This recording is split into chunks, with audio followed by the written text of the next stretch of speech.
right? So a concrete example, if we look at the great period of polar exploration at the turn of the last century, Ernest Shackleton is one of these figures who's still to this day just celebrated in so many leadership case studies, LinkedIn posts, best-selling books, etc. Why? Well, because he's a bit of a Homer Simpson's character. He launched 4 expeditions to the Antarctic. All of them resulted in failure, catastrophe, near death, or death. Right, but they were spectacular, and especially during the famous Endurance expedition that launched in 1914, he manages to extract his crew after he fumbles into this disaster himself. It's an amazing story, but really, it's kind of his fault that it became this dramatic story in the first place. And that's where I think we have to differentiate between, a good story and good leadership. Right? If you want to do a Hollywood movie, Shackleton's your guy because there's so much drama, right? But if you're looking for a good leader, a competent leader, he's not your guy. So I contrast that with the Norwegian Roald Amundsen, who successfully claimed all 4 of the great goals of polar exploration, the North and the South Pole, the Northeast and the Northwest Passage in the same period, all with relatively little drama.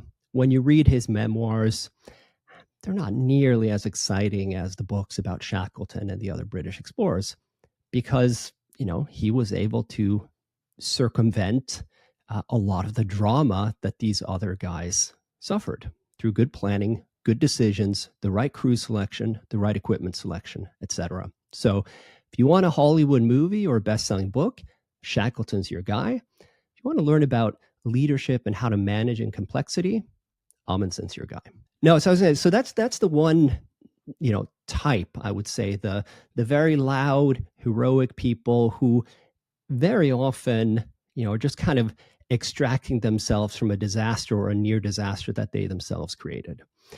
And then there's another type of I would say, incorrectly celebrated leader. And those are the people who just happen to be in charge when something happens that we later attribute to them. But if we look more carefully, we find they actually had very little to do with. Right. And this is often the case of like political figures. If something happens in a country or also within companies, if something happens, we look to the person in charge and say, wow, they must have really done a good job. And sometimes that's true, but sometimes it's not.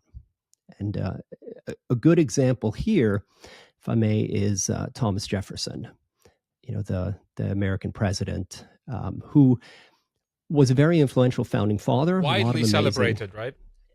Absolutely. And I think not incorrectly, right? I mean, he's very influential, also problematic, but, influential for sure in the founding of the United States. Now, he is often rated as one of the best presidents, right? He's consistently at the top of this list. Why? Well, because during his presidency in 1803, the United States was able to purchase the territory of Louisiana, right? 2 million square kilometers for $15 million from France, right? The U.S., as we know it, this continental power, was achieved during his presidency without firing a single shot, right? Through a bargain deal, right? That wasn't a lot of money then. It was, as far as land transactions go, I can't think of one that was, a better deal, right? Jefferson, he needs to be celebrated for that. But let's look at the details, right? He sends an envoy to France, to Napoleon, to negotiate for the purchase of the city of Louisiana. Louisiana only, right? And he says you can pay up to $10 million. Just for the city.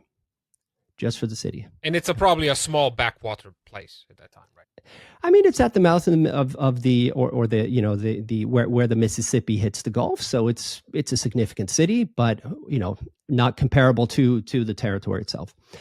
Now, when his envoy arrives in Paris, Napoleon has already decided, I'd like to sell the U.S. the entire territory. Okay. They proposed this to Jefferson's envoys, and they say, wow, that's the deal of a lifetime. We'll take it. They go back to the US. Everyone is amazingly enthusiastic about this, except Jefferson.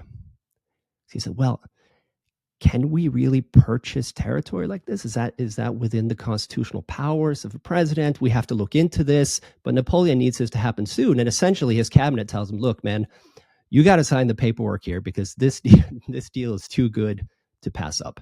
So he does. Right? Great. But is it really fair to credit him with the Louisiana Purchase? No, it's not. He signed the paperwork in the end, but it was not his idea. And if there was anybody who, let's say, put the brakes on, it was him. And I think that we can, if we look at companies, any kind of leadership situation, sports teams, I think we have to do the situation justice, right? And dig into the granular detail. Just because somebody was in charge, it could well mean that they, made the decisions that led to this successful outcome. But it could also mean that they didn't, right? It just happened because of the efforts of others. Or as in the case of Jefferson, they might even have kind of put the brakes on the whole thing, but in the end, ascended to it anyway. Thank you so much for listening. Please subscribe to the podcast on YouTube, follow and rate on Spotify and Apple Podcasts. Every marketing tutorial out there insists it's really important that I hassle you about this, so I'm doing it right now. Also, if you'd like to, please support me on Patreon. This is a one-person podcast, as I always say. I do everything by my little old self. There's no team behind me. It's very sad, I know, but you can help by hopping on Patreon and finding the Smart Cookies podcast on there. And then last but certainly not least, as always, I have to thank my existing patrons, Tovarishin and Tovarishice, absolute legends. Without you, there would be no Smart Cookies, which makes you actual producers of this show. So eternal thanks goes to Amy Jontz, Matija Renčel, Florian Hauer, Petar Karba, Matija Zupančić, Dejan Žolnir, Derej Rok, Tržan, Saša Vipatnik, Neven Cvijanović, Juš Premrov, Sirkezi, Goran Ivašić, Anže Sever, Ole, Marin Ferrara, Aljaš Mahar, Štrole, Ajda Mancian, Miha Medved, Medinho, Goran, Gordon, Lorenzo, Jurečuk, Mila, Carmen Veronica, and Tai Chi. I am deeply touched, so thank you very much.